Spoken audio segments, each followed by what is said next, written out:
Bom, a gente vai dar sequência, né, na série de estudos que a gente tem feito sobre os 5 solas. A gente já falou sobre sola escritura com o seminarista Michael. E no mês passado sobre sola fide com o outro seminarista, Israel Quaresma. Hoje a gente vai continuar, né, vai falar sobre sola gratia. Antes de começar, eu queria fazer uma indicação de livro, esse livro aqui do Sproul, Sola Gratia. É um livro muito bom, muito interessante, e assim, basicamente ele trata do assunto através da visão de diversos teólogos e estudiosos ao longo dos séculos, né? Só para citar alguns, ele traz o entendimento sobre o papel da graça na salvação, de Pelágio, Agostinho, Cassiano, representando o semi-pelagianismo, Calvino, Armínio e vários outros teólogos aí ao longo da história, e fazendo contrapontos, né, pelo menos aos que têm uma visão errada do papel da graça na salvação. E eu não baseei o estudo nesse livro, mas tirei bastante coisa daqui, aprendi bastante coisa com ele, e eu recomendo que os irmãos comprem e leiam, porque é muito bom, é muito explícito, e é interessante você perceber como que o entendimento correto ou não desse assunto, que é um assunto tão básico da nossa fé, pode ter uma influência muito forte sobre outros pontos da fé cristã.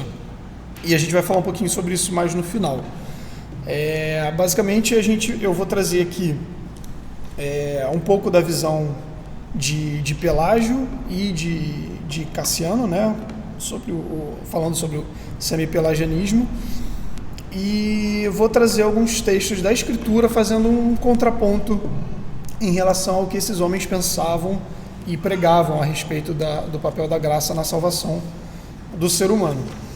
E no final a gente vai fazer umas aplicações, poucas aplicações em relação a esse assunto.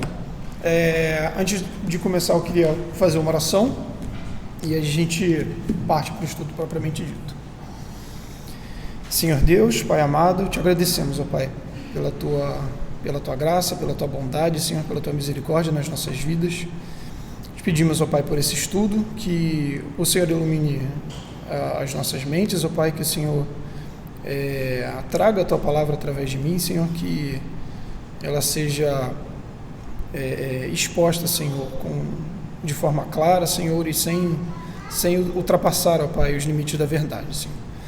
Te pedimos que seja um momento proveitoso, que o Senhor nos ajude a crescer em graça, em santidade, Pai, e que mais esse conhecimento, ó Pai, possa acrescentar, ó Pai, para a nossa vida e para a nossa prática de piedade, Senhor. É isso que nós pedimos, Senhor, e te agradecemos.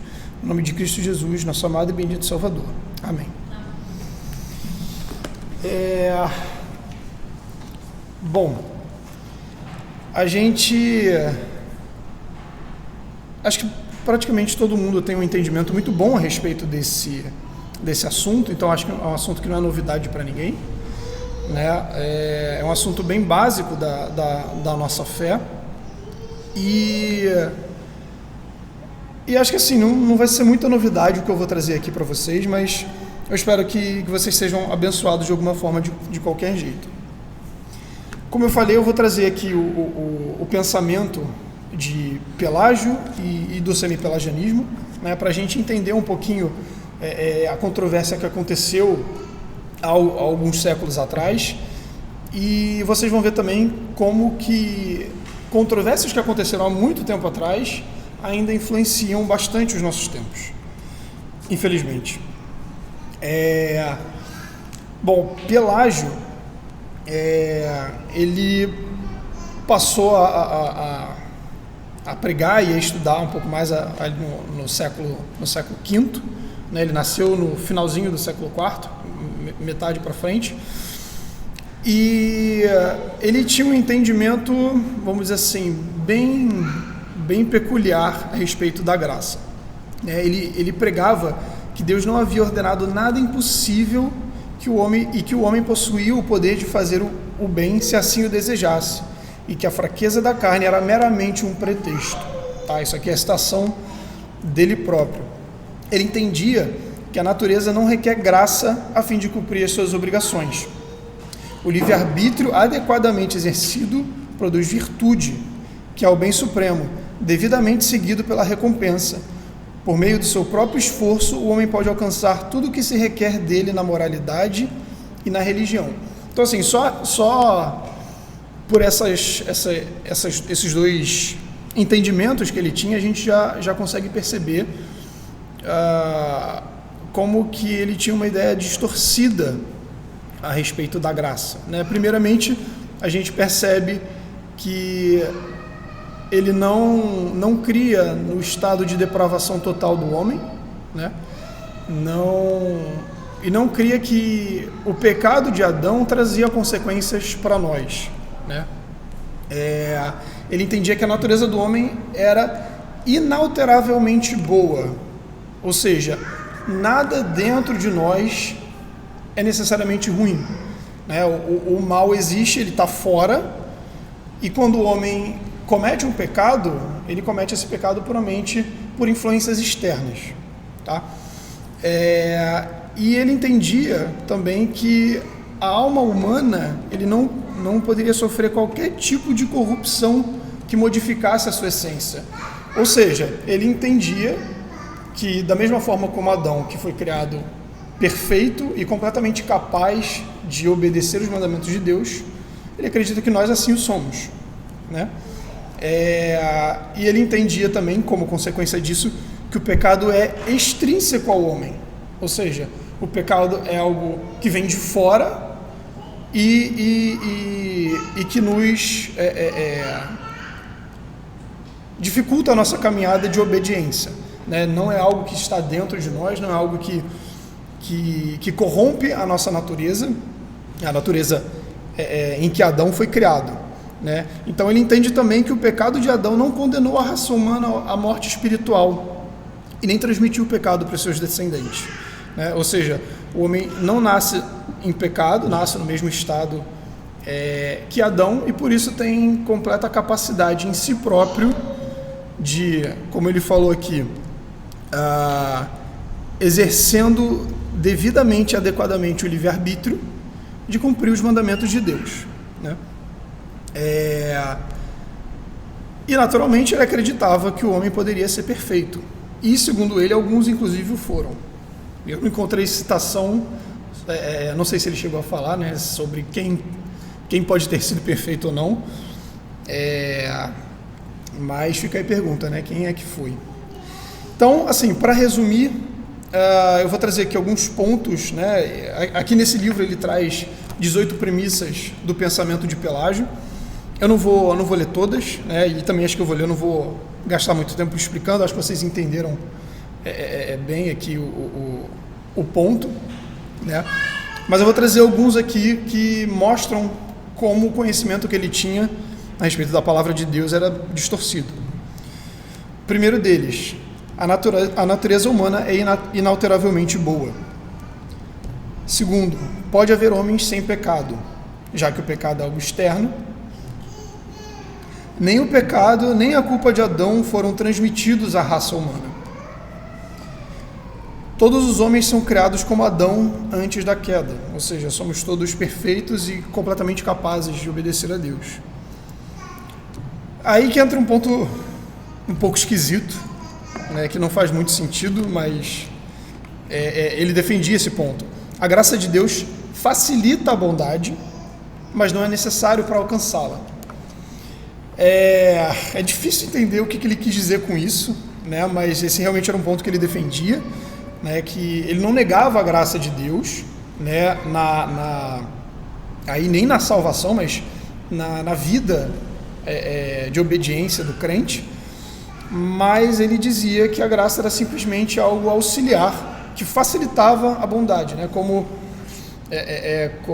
algo que nos ajuda a impedir as influências externas, né, do pecado, propriamente dito. E, como eu citei antes, né, esses entendimentos errados a respeito de doutrinas básicas podem trazer consequências drásticas, não só para o nosso pensamento, mas também para a nossa vida. E esse ponto aqui acho que é o pior de todos. Cristo trabalha principalmente pelo seu exemplo. Ou seja, Pelágio acreditava que Cristo se fez homem, veio ao mundo e morreu só para dar um exemplo. Para que a gente tivesse um exemplo de um homem perfeito, para que nós pudéssemos imitá-lo. Ponto. Cassiano, ele tinha um entendimento um pouco diferente. Ele foi um monge ali do século V também. Inclusive, eu descobri isso ontem à noite. Ele foi um dos pais do movimento monástico ocidental. E vocês vão entender por quê. Por que faz sentido isso, né?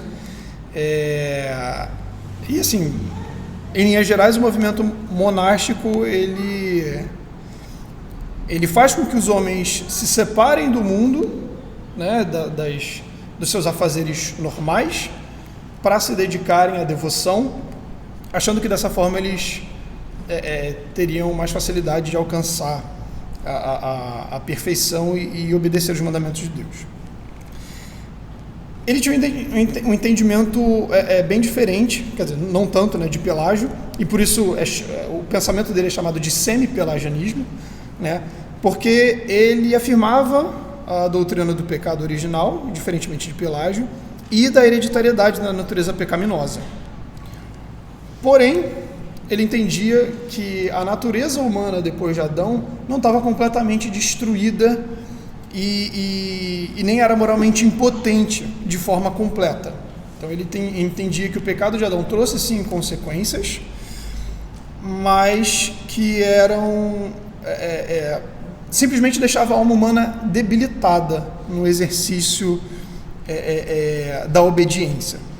Para ele, a graça é necessária à justiça, no entanto, ela é resistível, ou seja, nós podemos muito bem resistir à graça de Deus e ela não é efetiva se nós não cooperarmos com ela, ou seja, o que os teólogos chamam de sinergismo, né? Salvação sinergística, ou seja, tem a graça de Deus, ela é essencial, mas ela coopera com a nossa boa vontade e com a nossa com aquele nosso lado da alma que ainda não foi corrompido, né? Um teólogo e historiador alemão, Adolf von Harnack, ele resume a visão de Cassiano da seguinte forma: consequentemente, a graça é absolutamente necessária para alcançarmos a salvação final, mas não tanto para dar a partida. Ela nos acompanha em todos os estágios do nosso crescimento interior e as nossas manifestações são inúteis sem ela. Mas ela apenas apoia e acompanha aquele que realmente se esforça. Mesmo essa ação da graça não é irresistível. Então, a gente vê aqui duas linhas de pensamento divergentes, né, que têm entendimentos contrários uma à outra até certo ponto. Uma, né, representada aí por Pelágio, entende que o homem nasce com a sua natureza perfeita, como Adão nasceu, sem inclinação qualquer para o pecado, e que a graça é apenas um acessório que nos ajuda ali na nossa vida de santidade, a resistir às tentações externas, porque não existe inclinação interna para o pecado. Já Cassiano e o semipelagianismo acreditam que o pecado de Adão foi transmitido à raça humana, que nós somos corrompidos, mas não totalmente. Então, para eles, nós temos dentro de nós uma parcela de capacidade para cumprir os mandamentos de Deus. Então, a graça se faz necessária, mas ela não age sozinha, e ela necessita, a graça de Deus necessita da nossa cooperação. Tá? Então, assim, a gente podia falar desse tema que é muito abrangente, de diversas formas, né, e certamente vocês vão pensar em vários textos que eu deixei de fora, que eu não pensei, que eu não lembrei, mas também a nossa ideia não é trazer um estudo tão extenso, mas eu queria contrapor essas duas visões, pura e simplesmente com a palavra de Deus, com a Escritura, e de certa forma mostrar como também que esses solas, né, são bastante interligados, então eu vou usar um pouquinho do sola escritura aqui para combater a visão errada a respeito da graça que esses homens e vários outros têm. O primeiro texto que eu queria abrir com vocês é de Gênesis, capítulo 6, versos de 1 a 5. Né? Nesse texto a gente vai ver o princípio aí do dilúvio, né? Quando Deus se decide, vamos dizer assim, em destruir a humanidade por causa do pecado do homem, né? E a gente vai ter aqui dos versículos 1 a 5 uma declaração da maldade e da perversidade inerente dos homens. Eu vou ler aqui com vocês. Como se foram multiplicando os homens na terra e lhe nasceram filhas, vendo os filhos de Deus que as filhas dos homens eram formosas, tomaram para si mulheres, as que entre todas mais lhe agradaram. Então disse o Senhor: o meu espírito não agirá para sempre no homem, pois este é carnal, e os seus dias serão 120 anos. Ora, naquele tempo havia gigantes na terra, e também depois, quando os filhos de Deus possuíram as filhas dos homens, as quais lhes deram filhos, estes foram valentes, varões de renome na antiguidade. Viu o Senhor que a maldade do homem se havia multiplicado na terra e que era continuamente mal todo o desígnio do seu coração. A gente já tem aí uma primeira pista no versículo 3, né, quando a Bíblia diz: então disse o Senhor, o meu espírito não agirá para sempre no homem, pois este é carnal. E aqui a gente sabe muito bem que esse termo carnal, ele contrapõe tudo que vamos dizer assim, não fazendo aquela típica dicotomia entre o que é secular e santo, mas no sentido de pecaminoso, de podre moralmente, né? E no versículo 5, ele deixa as coisas um pouco piores. Ele diz assim: viu o Senhor que a maldade do homem se havia multiplicado na terra e que era continuamente mal todo o desígnio do seu coração. Ou seja, não só as atitudes externas do homem eram más, mas todos os seus pensamentos, os seus propósitos, intenções e disposições. É isso que ele quer dizer com todo o desígnio do seu coração. E a descrição da humanidade aqui, ela é um contraponto bem grande em relação a Gênesis 1, versículo 31, se eu não me engano, deixa eu ver aqui.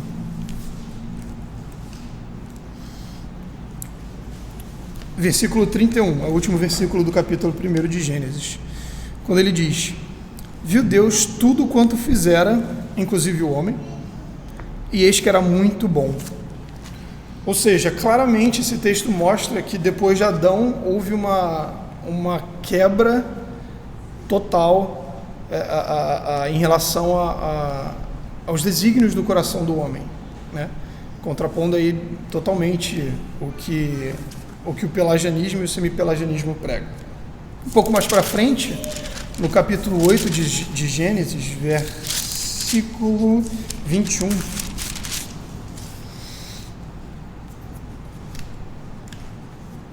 a gente vê novamente, aí depois do dilúvio, Deus usando os mesmos termos para se referir ao homem, mas de uma forma um pouco diferente. Ele diz: e o Senhor aspirou o suave cheiro e disse consigo mesmo: não tornarei a amaldiçoar a terra por causa do homem, porque é mau o desígnio íntimo do homem desde a sua mocidade, nem tornarei a ferir todo vivente como fiz. O Matthew Henry faz um comentário bem interessante a respeito desse versículo. Ele diz o seguinte: A imaginação dos pensamentos de seu coração é má desde a sua meninice. Aqui ele está, vamos dizer assim, interpretando o que Deus disse aqui. Parece que está impregnada no homem. Ele a trouxe ao mundo consigo. Ele foi formado e concebido nela. E aí, mais uma vez, Deus declara de forma bem contundente a podridão que habita no coração do homem, né? E ele continua: portanto, eu não usarei mais este método severo, porque o homem antes deverá receber compaixão, porque o que está demonstrado é todo o efeito do pecado que habita nele, e isto é apenas o que poderia ser esperado de uma raça tão pecadora. Aqui, tanto no capítulo 6 quanto no capítulo 21, Deus dá uma declaração bem contundente a respeito da natureza humana. No capítulo 6, com o objetivo de condenar, e aqui mostrando a sua misericórdia. Mas, da mesma forma, ele deixa bem claro que o desígnio íntimo do homem é perverso e é mau, e é interessante, ele coloca desde a sua mocidade, ou seja, desde o começo da sua vida, desde os seus primeiros passos. Salmo 14, versos 2 e 3. Eu vou tentar frisar aqui, talvez eu esqueça alguns pontos, tá? Mas eu vou pedir para vocês se atentarem bastante aos termos que são utilizados, tá? Porque eles são bastante importantes. Nada está escrito aqui na Bíblia por acaso, e esses termos vão deixar bem claro a situação em que o homem se encontra depois da queda.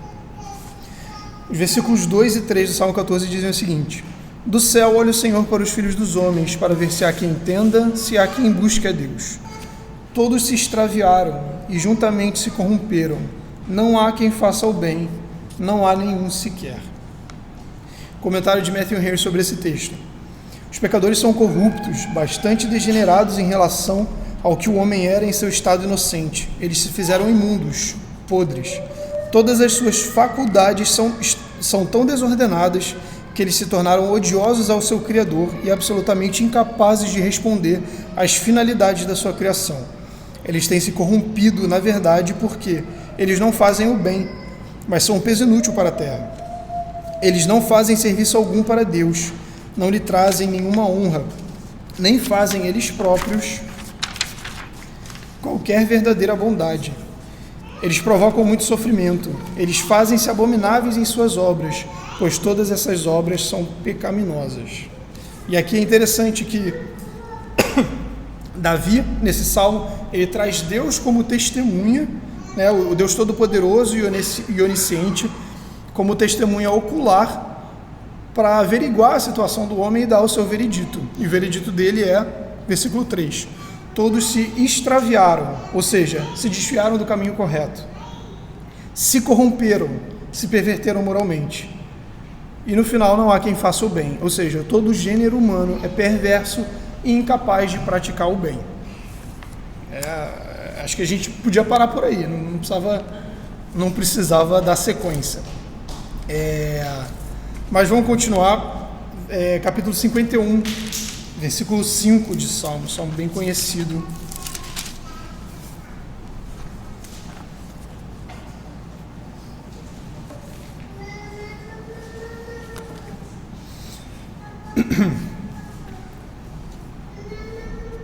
E acho que esses caras não liam a Bíblia, né? Provavelmente. Eu nasci na iniquidade, e em pecado me concebeu minha mãe. Precisa de algo mais claro do que isso? Calvino faz o seguinte comentário a respeito desse versículo: ele agora avança do mero reconhecimento de um ou de muitos pecados, confessando que nada trouxera consigo em sua entrada no mundo senão o pecado. Ele é assim levado pela consideração de uma só ofensa de peculiar atrocidade à conclusão de que nascera na iniquidade e que era absolutamente destituído de todo o bem espiritual. Os pelagianos, com o fim de evitarem o que consideravam um absurdo, ou seja, afirmar que todos foram arruinados através de uma única transgressão do homem, sustentavam que o que vem de tempos imemoriais, a saber, que o pecado só se originou de Adão através do hábito de imitação, né? Mais uma vez o que a gente eu citei a respeito de Pelágio, né? A corrupção concebida ali em Adão não desceu para toda a raça humana, mas ele é simplesmente um mau exemplo para os homens, e por isso nós caímos em pecado. A Bíblia, porém, tanto nesse como em outros passos, claramente assevera que nascemos em pecado e que existe dentro de nós uma enfermidade inerente à nossa natureza. Ou seja, o pecado não é extrínseco ao homem. Portanto, constitui um erro grosseiro em Pelágio negar que o pecado era hereditário, inserido na família humana por contágio.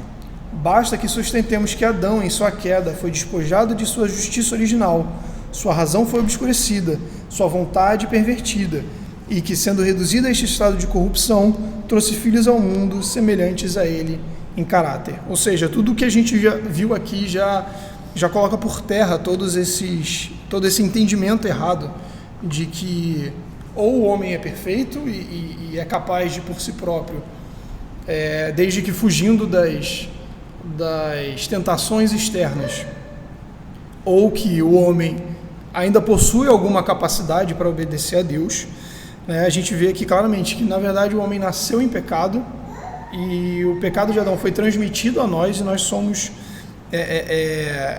um ser humano totalmente diferente do que Adão era antes da queda.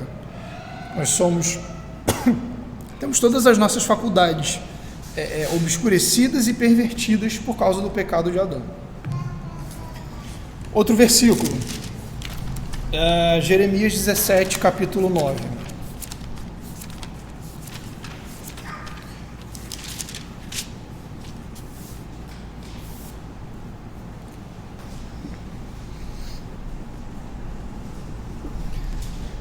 Enganoso é o coração, mais do que todas as coisas, e desesperadamente corrupto. Quem o conhecerá? Ou seja, o profeta de Deus aqui está dizendo que o coração do homem não é mais ou menos corrupto, ou que é corruptozinho, é desesperadamente corrupto. Ou seja, a nossa alma, ela anseia pela corrupção, pelo pecado, e o termo aqui usado é bem dramático, né? Desesperadamente corrupto, e retrata bem a nossa realidade. E aqui a gente vai começar a ver não só o nosso estado, né? E eu particularmente gosto muito desse texto, que ele é bem claro nesse sentido também, mas a gente vai ver de forma mais clara a ação da graça de Deus na nossa salvação, como que ela age e em que extensão ela age. Ezequiel 37, versículos de 1 a 14.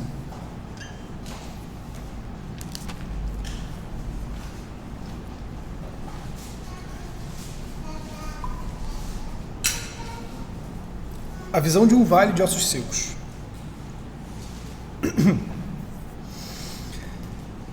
Veio sobre mim a mão do Senhor. Ele me levou pelo Espírito do Senhor e me deixou no meio de um vale que estava cheio de ossos, e me fez andar ao redor deles. Eram muito numerosos na superfície do vale e estavam sequíssimos. Então me perguntou: Filho do homem, acaso poderão reviver estes ossos? Respondi: Senhor Deus, tu o sabes. Disse-me ele: profetiza esses ossos e dize-lhes: ossos secos, ouvi a palavra do Senhor. Assim diz o Senhor Deus a estes ossos: eis que farei entrar o Espírito em vós e vivereis. Porei tendões sobre vós, farei crescer carne sobre vós estenderei pele, e porei em vós o Espírito, e vivereis. E sabereis que eu sou o Senhor. Então profetizei segundo me for ordenado. Enquanto eu profetizava, houve um ruído, um barulho de ossos que batiam contra ossos e se ajuntavam, cada osso a seu osso.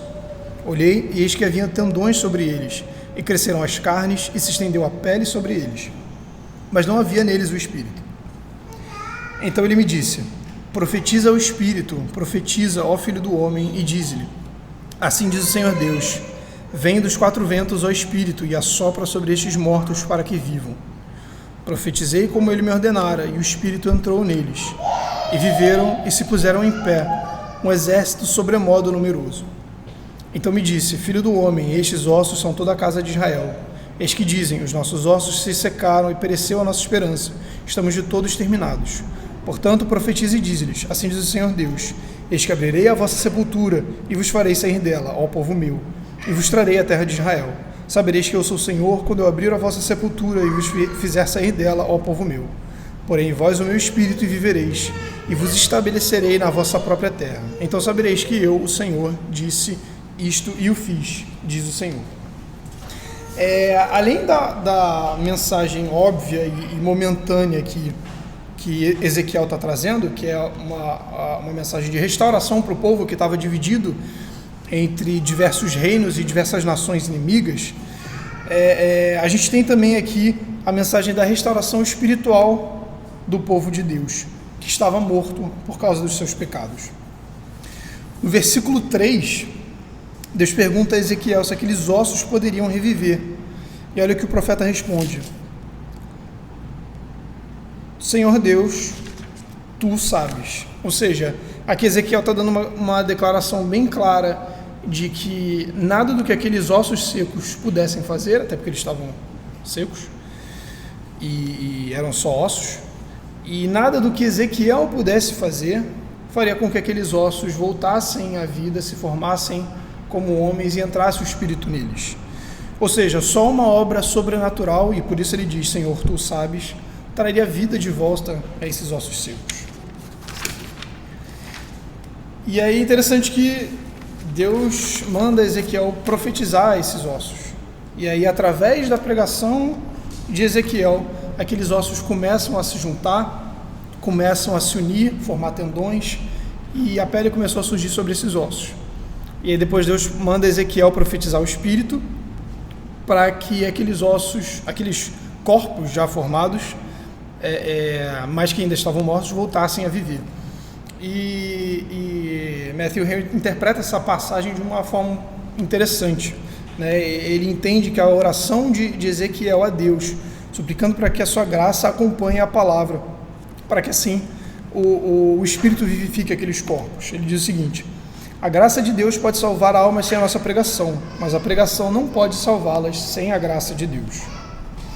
Então, basicamente, o estado em que o homem se encontra depois da queda é tão grave e tão irremediavelmente irreversível que é comparado a um corpo morto. E aqui não é nem só um corpo morto, é o corpo depois de um longo processo de decomposição, porque são ossos, como ele faz questão de deixar bem claro, secos. Então é esse o nosso estado, né?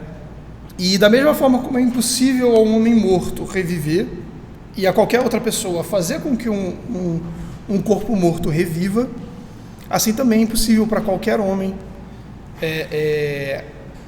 operar qualquer coisa a favor da sua própria salvação ou da salvação de outro homem.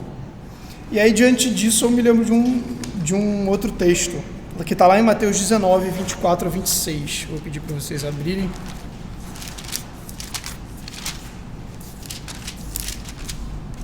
Mateus 19, 24 a 26.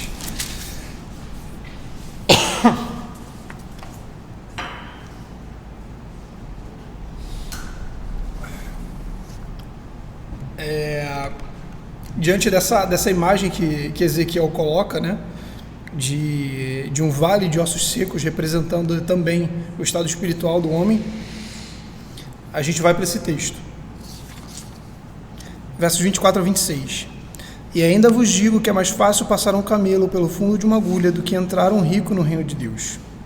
Ouvindo isto, os discípulos ficaram grandemente maravilhados e disseram: sendo assim, quem pode ser salvo? Jesus, fitando neles o olhar, disse-lhes: isto é impossível aos homens, mas para Deus tudo é possível. É interessante a gente perceber também ali no texto de Ezequiel, vocês não precisam voltar para lá, mas eu vou fazer algumas menções aqui rápidas. Como que os verbos e o sujeito desses verbos claramente indica uma obra monergística na salvação.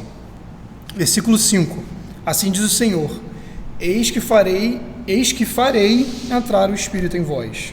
Versículo 6, porei tendões, farei crescer sobre vós estenderei pele, e porei em vós o Espírito e vivereis. Versículo 10, e o Espírito entrou neles, e vieram e se puseram em pé, um exército sobremodo numeroso. E no versículo 14, porei em vós o meu Espírito, e vivereis.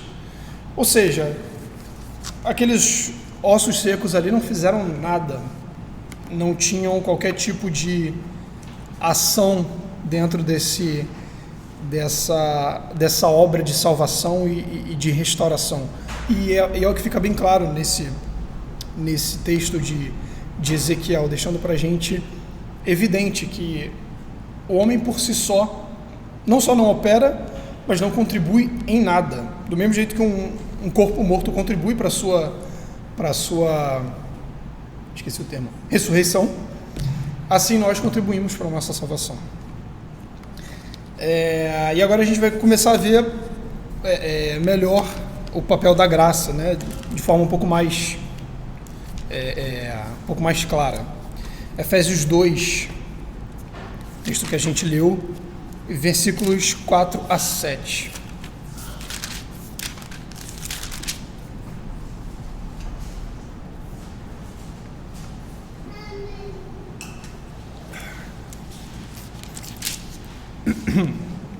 Mas Deus, sendo rico em misericórdia, por causa do grande amor com que nos amou, e estando nós mortos em nossos delitos, nos deu vida juntamente com Cristo. Pela graça sois salvos. E juntamente com Ele nos ressuscitou e nos fez assentar nos lugares celestiais em Cristo Jesus, para mostrar nos séculos vindouros a suprema riqueza da sua graça, em bondade para conosco, em Cristo Jesus. E aí eu vou trazer um comentário, mais uma vez, de Matthew Henry. Ele diz o seguinte sobre esses versículos: como a morte bloqueia os sentidos, aprisiona todos os poderes e faculdades, assim ocorre com o estado do pecado, em relação a qualquer coisa que é boa. Mais uma vez aí é evidente a nossa incapacidade para qualquer tipo de bem, para qualquer tipo de boa obra, para qualquer tipo de virtude. Gálatas 4, versículos 21 a 31. A gente vai ter um contraponto aqui bem interessante em relação aos judeus, né, daquela época, e em relação ao evangelho que Paulo e os outros discípulos pregavam.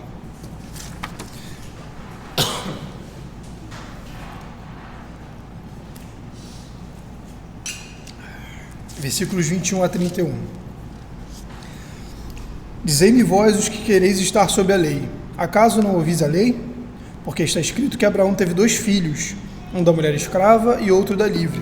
Mas o da escrava nasceu segundo a carne, o da livre mediante a promessa. Estas coisas são alegóricas, porque estas mulheres são 2 alianças. Uma, na verdade, se refere ao Monte Sinai, que gera para a escravidão. Esta é Agar. Ora, Agar é o Monte Sinai na Arábia e corresponde a Jerusalém atual, que está em escravidão com seus filhos. Mas a Jerusalém lá de cima é livre, a qual é nossa mãe. Porque está escrito: alegra-te, ó estéril, que não dás à luz, exulta e clama, tu que não estás de parto, porque são mais numerosos os filhos da abandonada do que os da que tem marido. Vós, porém, irmãos, sois filhos da promessa, como Isaque. Como, porém, outrora o que nascera segundo a carne perseguia o que nasceu segundo o Espírito, assim também agora. Contudo, que diz a Escritura? Lança fora a escrava e seu filho, porque de modo algum o filho da escrava será herdeiro com o filho da livre. Assim, irmãos, somos filhos não da escrava, e sim da livre. Aqui Paulo comenta sobre o diferente estado dos 2 filhos de Abraão. Ismael, que era o filho da escrava, filho de Agar, que nasceu segundo a carne, ou seja, né, quando Abraão e Sara, duvidando da promessa de Deus, decidiram por conta própria, através dos seus próprios métodos, alcançar a promessa que foi feita a Deus, Ismael foi gerado. Já Isaque foi nascido mediante a promessa, quando o curso natural das coisas apontava para que seria impossível Sara gerar um filho, e eles através da ação sobrenatural de Deus, tiveram Isaac. E é esse o contraponto aqui que Paulo está fazendo entre Sara e Agar. E ele diz: Agar e Sara são duas alianças ou duas dispensações. Aí o versículo... eu perdi aqui qual versículo. Deixa eu achar aqui.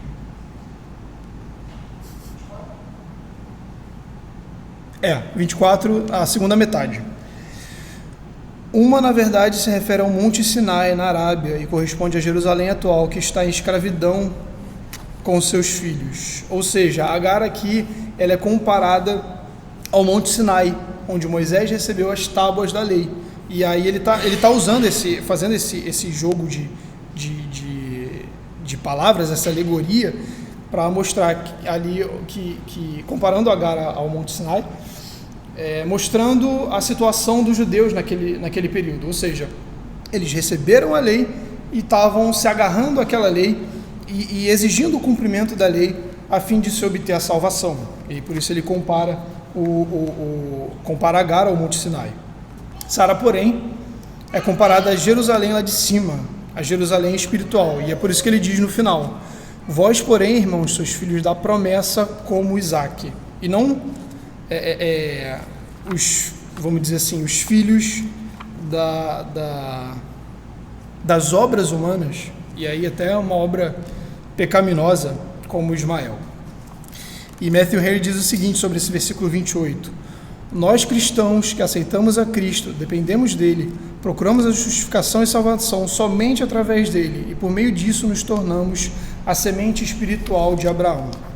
Ou seja, os judeus estavam extremamente preocupados com o cumprimento rigoroso da lei, a fim de alcançar a salvação, e por isso estavam se assemelhando a Agar, né, e sendo rejeitados, porque o filho de Abraão, que foi o filho que deu origem ao povo de Israel, e aí fazendo uma alusão clara ao povo de Deus, ele foi o filho da promessa. Ou seja, quando Abraão e Sara creram em Deus, creram na sua promessa, esperaram pela sua ação misericordiosa e sobrenatural, eles tiveram o resultado prometido por Deus. Romanos 1, 11 a 16. Perdão.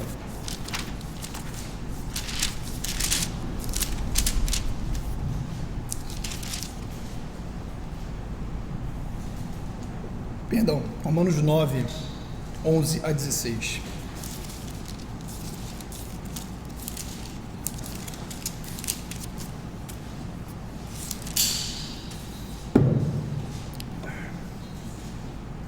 E aí ele está fazendo uma comparação além, né? Indo ali no exemplo de Esaú e Jacó. Versículo 11. E ainda não eram gêmeos nascidos, nem tinham praticado o bem ou o mal, para que o propósito de Deus quanto à eleição prevalecesse, não por obras, mas por aquele que chama. Já fora dito a ela: o mais velho será servo do mais moço, como está escrito: amei Jacó, porém me aborreci de Esaú. Que diremos, pois? A injustiça da parte de Deus? De modo nenhum, pois ele diz a Moisés: terei misericórdia de quem me aprouver ter misericórdia, e compadecer-me-ei de quem me aprouver ter compaixão. Assim, pois, não depende de quem quer ou de quem corre, mas de usar Deus a sua misericórdia. E aí é um exemplo bem claro, né? Esaú e Jacó foram filhos gêmeos de Isaac, e de um descendeu um povo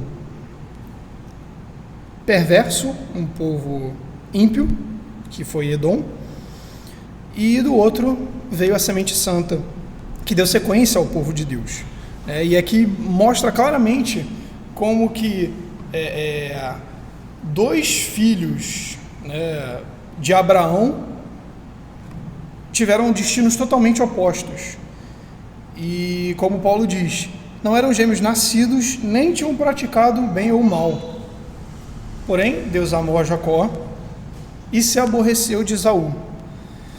E no final ele diz: terei misericórdia de quem me aprouver ter misericórdia, e compadecer-me-ei de quem me aprouver ter compaixão. Ou seja, a misericórdia de Deus sendo utilizada para decidir dentre ossos secos e corpos mortos quais seriam ressuscitados. Filipenses 2, versículo 13. A gente já está acabando.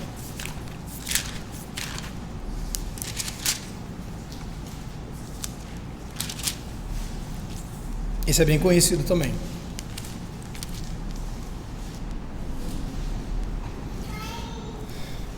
Porque é Deus quem efetua em vós tanto o querer como o realizar, segundo a sua boa vontade. Olha o que Calvino fala a respeito desse texto. Certamente obedecemos a Deus com a nossa vontade, mas é com a vontade que Ele formou em nós. Assim, aqueles que atribuem qualquer movimento apropriado ao livre-arbítrio à parte da graça de Deus, nada mais fazem do que arrancar o Espírito Santo. Paulo declara, não que uma faculdade da vontade foi dada a nós, mas que a própria vontade foi formada em nós. E assim, o consentimento ou obediência a uma vontade justa não vem de ninguém além de Deus. Ele age dentro de nós, sustentando e movendo o nosso coração e nos atraindo pelas inclinações que Ele mesmo produziu em nós. Assim diz Agostinho. Que preparo pode haver no coração de ferro até que, por uma mudança maravilhosa, comece a ser um coração de carne? Mais um texto. Romanos 4, versículos 1 a 8.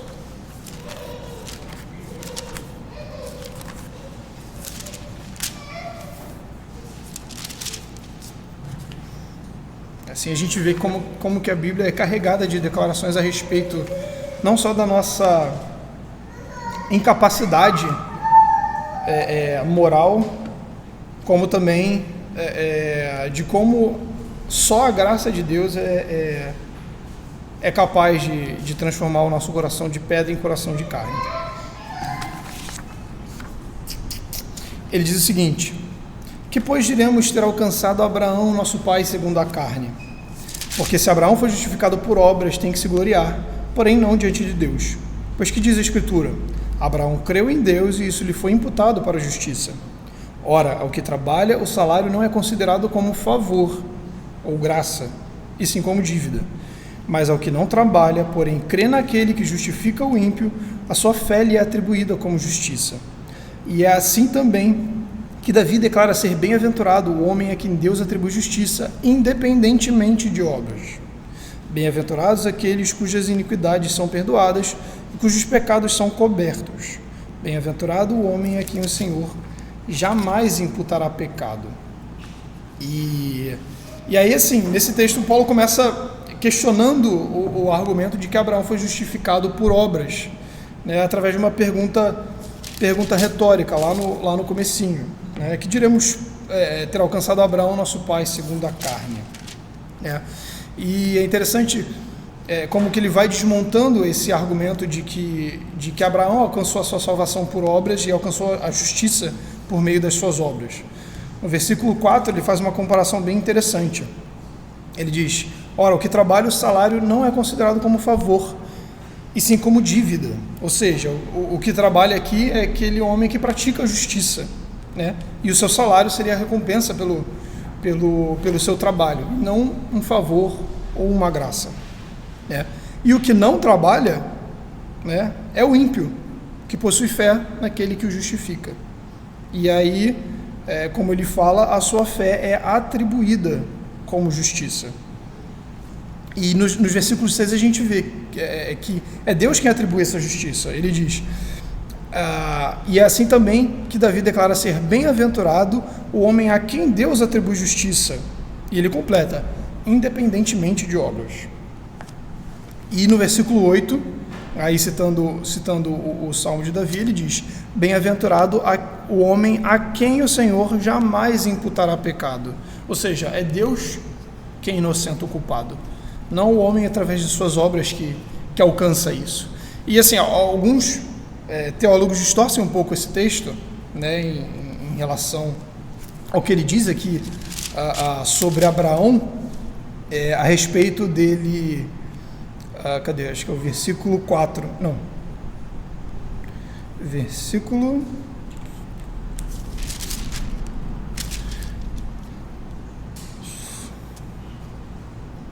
Me perdi aqui rapidinho. Não. Versículo 5. Quando ele diz que a sua fé lhe é atribuída como justiça, né? Ou seja, alguns entendem erroneamente que a fé seria uma obra. E aí, no caso de Abraão, ele teve fé em Deus, e aí por isso ele foi justificado. E aí a gente volta para o texto que a gente leu anteriormente, o texto de Efésios 2, que eu deixei ele de fora de propósito para complementar agora. Efésios 2, agora somente o versículo 8, para aqueles que acreditam que a fé é uma obra humana. Efésios 2, versículo 8. Porque pela graça sois salvos mediante a fé, e isto não vem de vós, é dom de Deus. Ou seja, a salvação é um ato da graça de Deus, e a graça de Deus sendo estendida a nós, pecadores, que opera efetivamente a salvação. E aqui ele deixa bem claro que a fé é o instrumento pelo qual a graça nos salva, e não uma obra feita por nós que nos aproxima da salvação. E aí esse é um instrumento que não nos é inerente, como ele diz. Isto não vem de vós, é dom de Deus. Ou seja, dom é uma dádiva, é um presente, é algo que é recebido. Ou seja, até mesmo a fé, que aqui em Romanos Paulo declara que Abraão tinha, essa fé foi atribuída também a ele, né?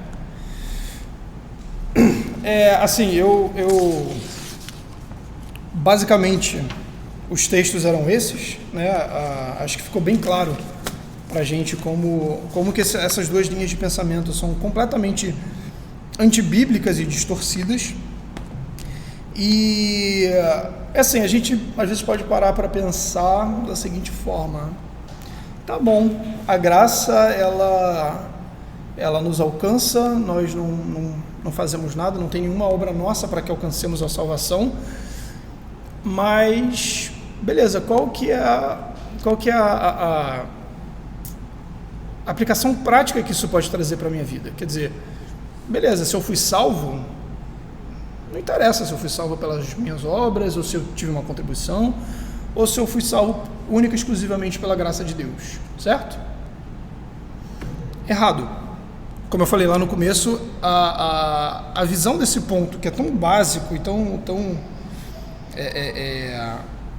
fundamental na nossa fé, ela pode trazer diversas distorções bem peculiares, não só a nossa visão do cristianismo como um todo, mas como também a nossa vida prática. E aí eu queria citar um exemplo, o exemplo de Charles Finney, para mostrar como que a graça na salvação pode afetar o evangelismo e através disso afetar muitas outras coisas, tá?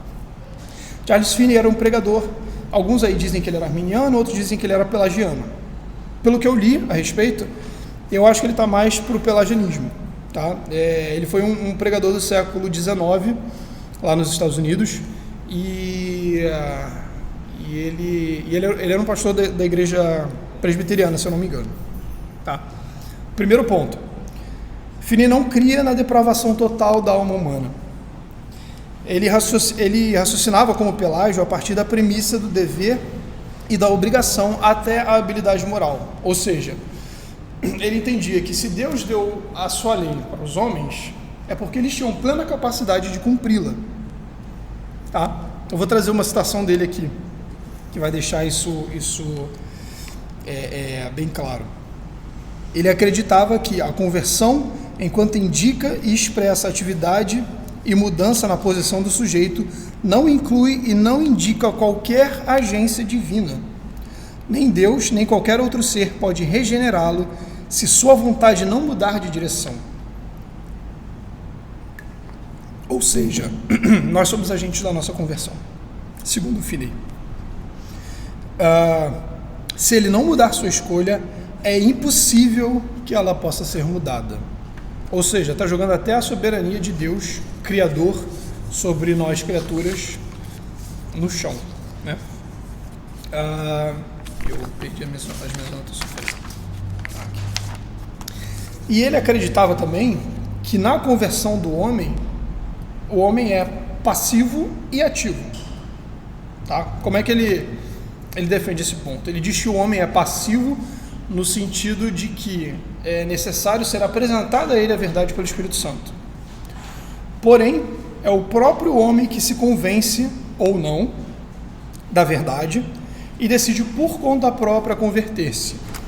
Ou seja, ele entendia que era necessário pregar a palavra de Deus ao homem, mas que depois da palavra pregada, a ação de conversão era totalmente de responsabilidade humana. Outra citação dele: a vontade do homem é livre e por essa razão os homens têm poder ou habilidade para cumprir todas as suas obrigações. O governo moral de Deus supõe e indica, em qualquer lugar, a liberdade da vontade humana e a habilidade natural dos homens para obedecerem a Deus. Cada ordem, cada ameaça, cada repreensão e condenação na Bíblia indica e supõe isso. Eu não sei que Bíblia que ele lia, porque a que a gente leu aqui é totalmente diferente, não diz nada disso. Pedir desculpa aí para vocês que a minha garganta está bem seca.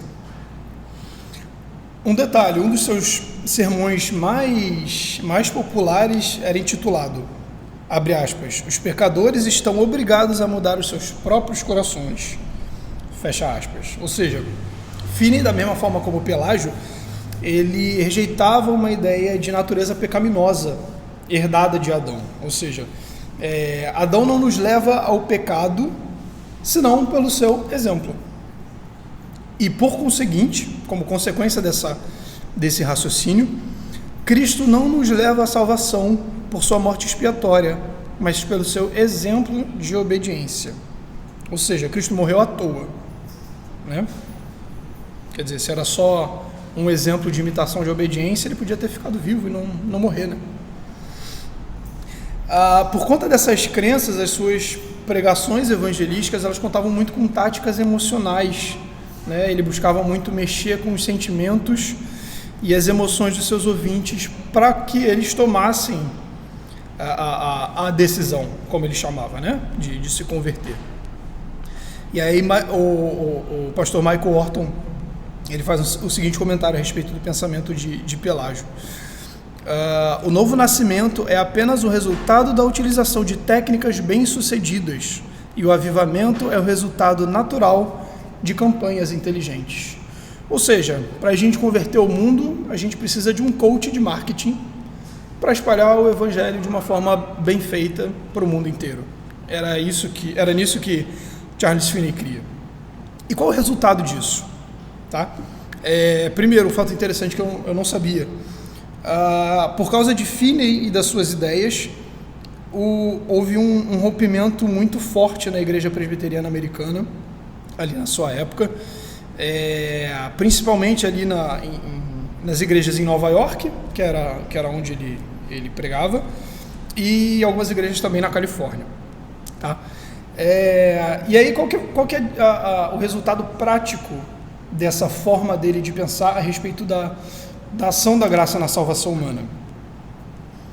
Um evangelho ralo, uma pregação sem Cristo, uma igreja cheia de homens como o jovem rico, que achavam que cumpriam todas as normas, mas que, na verdade, quando Deus o chamava para segui-lo, ele se entristecia porque tinha o seu coração em outras coisas, e pastores mais preocupados em encher as suas igrejas de pessoas ímpias do que encher as suas igrejas de pecadores arrependidos.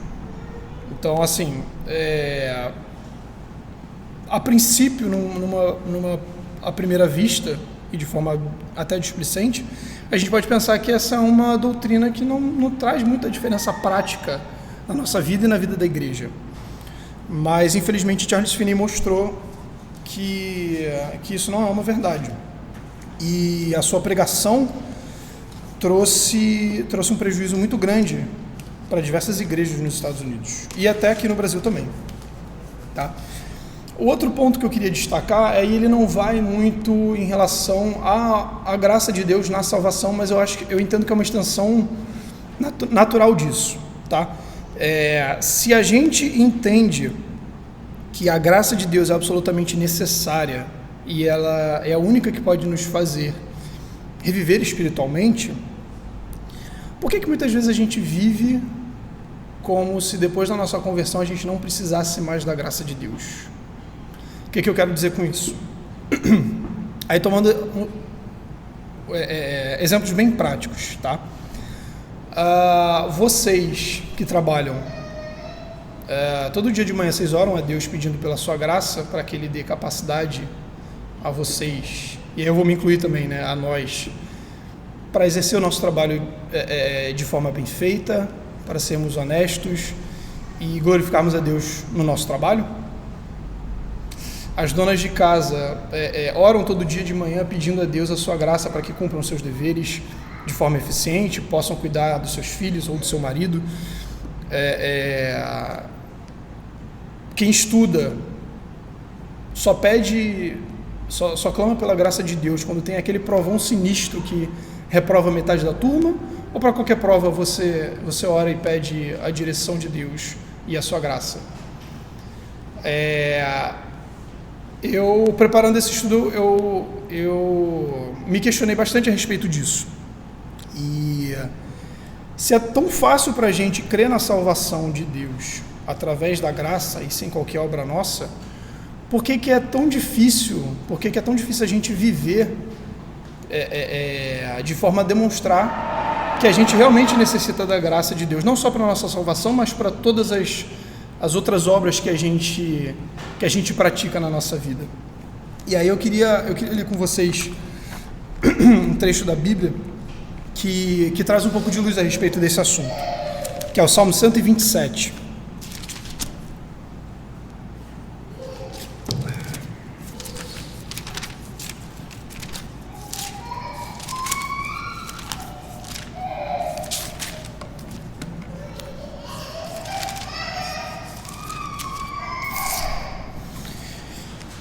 Eu vou ler são só os primeiros versos.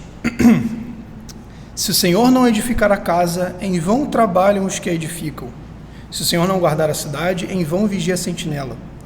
Inútil vos será levantar de madrugada, repousar tarde, comer o pão que penosamente granjeastes. Aos seus amados ele o dá enquanto dormem. Calvino tem um comentário interessante a respeito desse primeiro versículo, eu queria ler aqui com vocês. Não importa o tipo de prosperidade que advém aos homens, sua ingratidão se manifesta imediatamente ao atribuírem tudo a si mesmos. Assim, Deus é defraudado da honra que lhe é devida. Salomão, para corrigir tão perverso erro, declara que nada nos sucede prosperamente se Deus não abençoa nosso procedimento. O salmista pretendia dizer, em termos gerais, que, seja qual for o labor previsto, bem como os homens habilidosos empregados na manutenção da família ou na preservação de uma cidade, tudo será inútil se Deus não outorga do céu um resultado próspero a todos. A divisão que muitos engendram, atribuindo metade do louvor àquele que tem se esforçado bravamente, enquanto reserva outra metade para Deus, é merecedora de toda a condenação. A bênção de Deus deve ter o mérito total e ocupar exclusivamente o trono. O outro comentário dele é a respeito do versículo 2. O desígnio do profeta não é encorajar os homens a darem vazão à indolência, se entregando à ociosidade. Antes, o significado de Salomão é este: ao executarem o que Deus lhes determinou, os homens devem começar sempre com oração, invocando o nome de Deus e oferecendo-lhe seus labores para que Ele os abençoe. E aí é interessante que a sentença, né, que diz aos seus amados ele o dá enquanto dormem, pode ser lida também da seguinte forma: ele dará sono aos seus amados, ou ele lhes dará enquanto dormem. Isso significa, ele lhes dará todas as coisas que os incrédulos labutam para adquirir por meio de seu próprio esforço. Os fiéis, em contrapartida, embora vivam uma vida laboriosa, seguem sua vocação com mentes serenas e tranquilas. Assim, as mãos dos fiéis não são ociosas, mas a sua mente descansa na quietude da fé, como se estivessem dormindo. Ou seja, se a gente vive a nossa vida cotidiana e tem os nossos afazeres, e a gente constantemente deixa de clamar a Deus pela sua graça nessas coisas, basicamente a gente está dizendo que crê na graça de Deus para a nossa salvação, mas que daí para frente é tudo por nossa conta, inclusive a nossa luta contra o pecado e pela santificação. Então, com essa última aplicação, que foge um pouco até do assunto aqui, eu queria despertar vocês, como eu também fui despertado enquanto fazia esse estudo, a se lembrarem, e esse é um exercício que é muito proveitoso, de se lembrarem de clamar a Deus constantemente pela sua graça, pelo seu benefício e pela sua bondade nas nossas vidas, em qualquer obra que a gente vai fazer, né? Seja no nosso trabalho, na nossa faculdade, os afazeres domésticos, qualquer coisa. Nós somos completamente incapazes de fazer qualquer coisa, não só produzir a nossa própria salvação. E a graça de Deus, ela nos cobre e nos auxilia até nessas coisas. E como o Calvino falou, e aí eu concordo bastante com ele, qualquer obra, desde uma obra pequena, lavar louça, até a construção de um prédio, de uma cidade ou de algo grandioso, se Deus não outorgar a sua bênção, não der a sua misericórdia, a sua bondade, qualquer esforço, qualquer inteligência empregada, qualquer habilidade vai ser totalmente inútil. É isso. Vamos orar para finalizar?